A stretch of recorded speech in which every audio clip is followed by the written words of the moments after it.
আমার কাছে মনে হয় যে আমরা যদি লাস্ট 20 to 25 ইয়ার্স এর পলিটিক্স যদি একটু দেখার চেষ্টা করি তাহলে দেখব পুরো পৃথিবীতেই কিন্তু এই টাইপ একটা ওয়েভ চলছে।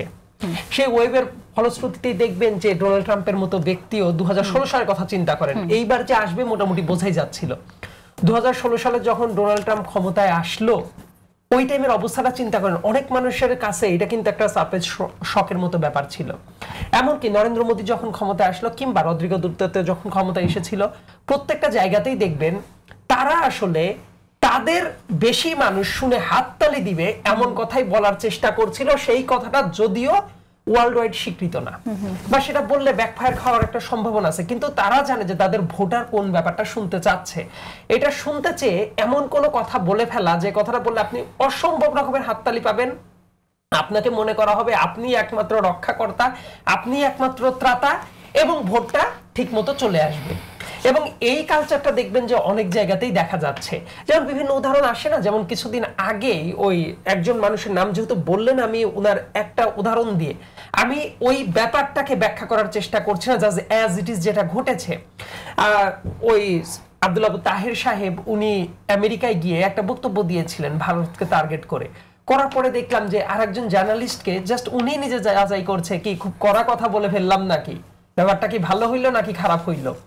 তারপর ওই জার্নালিস্ট আবার বলছেন মানুষ তো এটাই শুনতে চায়। এই উদাহরণটা আমি এই জন্যই দিলাম যে ওই যে ভালো হলো নাকি খারাপ হলো, খুব কড়া কথা বলে ফেললাম কিনা।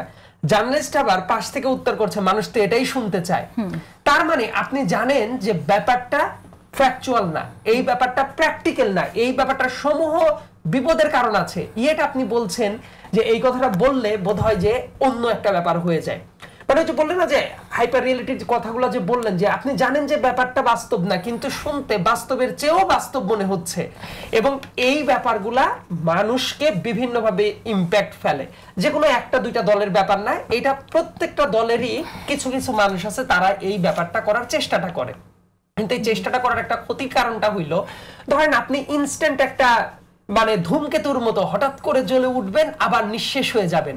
এইটাই জায়গায় এই ফর্মুলাটা অনেক জায়গায় কাজ করে। কিন্তু আপনার প্ল্যান যদি থাকে সাস্টেইনেবিলিটি, আপনার প্ল্যান যদি থাকে যে লম্বা টাইম ধরে একটা রুল অফ ল এর মাধ্যমে দেশ চলতে থাকবে, তাইলে কিন্তু আপনি কি চিন্তা করবেন যে না এমন কোনো আশা দেওয়া যাবে না, এমন কোনো প্রত্যাশার কথা বলা যাবে না যে ব্যাপারটা রিয়েলিস্টিক না। লেটস সে আপনি মুখ দিয়ে এমন অনেক কথা বলতে পারেন, দেখবেন এমন অনেক জনসমর্থনের দিক থেকে অতীতের যদি স্ট্যাটিস্টিক্স টান দেয়, আমি কিন্তু শব্দগুলা খুবই গুরুত্বের সাথেই বলছি যে অতীতের স্ট্যাটিস্টিক্স নিয়ে আমরা যদি সেইটার ভিত্তিতে কথা বলি, ধরেন এমন অনেক দল আছে যারা মনে করতে পারে যে ঠিক আছে আমার তো ক্ষমতায় যাওয়ার মতো যে মেজরিটি পাওয়ার সেটা আমি কখনোই পাবো না, অতএব আমি এমন কথা বলবো যে পুরা গরম হয়ে যাবে আবহাওয়া। কিন্তু আপনি জানেন যে প্র্যাকটিক্যালি সেই ব্যাপারটা অবাস্তব। সো এই যে এই টাইপ কথা বলার কারণে যেটা হয় যে অনেক ক্ষেত্রে আপনি ন্যারেটিভ তৈরি করতে পারবেন। আবার আরেকটা মজার ব্যাপার আছে, বাংলাদেশের রাজনীতিতে দেখবেন এমন কিছু কিছু পলিটিক্যাল ছোট ছোট এন্টিটি আছে বিভিন্ন জায়গায়। আমি একবার এই ধরনের একজন সিনিয়র রাজনীতিবিদ, আমি নাম বলতে চাচ্ছি না, আমি একবার জিজ্ঞাসা করেছিলাম আপনারা যে এই যে এত তাত্ত্বিক কথাবার্তা বলেন, এত তাত্ত্বিক কথাবার্তা বলে আপনার পেছনে মানুষ কই বা আপনার ইমপ্লিকেশনটা কোন জায়গায়? তার পাশ থেকে একজন ওনাকে বলছিলেন যে তার কাজ তো হলো দেশের জাতীয় দৈনিকের শিরোনাম হওয়া, আগামীকাল দেখবেন ওনার রাজনীতিতে উনি ওইটা হবেন। সো ওই যে পেপারের শিরোনামটা হচ্ছে দ্যাট ইজ হিজ পলিটিক্স, এবং ওইটা করার জন্য ওনার যা করতে হয় উনি কিন্তু সেই কাজটা করেন। সো এই যে এই ধরনের হাইপের কারণে যেটা হয় যে অনেক সময় এমন অনেক ব্যাপার নিয়ে আমরা আলোচনায় মগ্ন থাকি যে ব্যাপারটা আপনার অনেক বেশি রিয়েলিস্টিক না।